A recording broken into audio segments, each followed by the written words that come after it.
All right, so quick follow-up to my outdoor climbing wall video. So the holds that I got came with these black anodized bolts, or these socket head bolts, and unfortunately, it looks like after a month in this Tennessee weather, it's already started to rust. So what I ended up doing is buying some of these stainless um, ones of the same size, and so I'm swapping them all out here. I just got a hex driver attached to my impact drill here. I'm popping them out and just replacing them here. So it's a little more expensive. I kind of wish I would have known that those were not the best ones in the first place to go with, but anyway,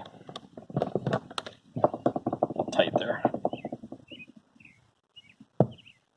But anyway, I'm just going to swap them out, and they should stand up to the weather a lot better. Additionally, we decided to add anchors to the top of the climbing wall. This was something we needed in order to practice being able to set up a safe master point, top roping, rappelling, and anchor cleaning.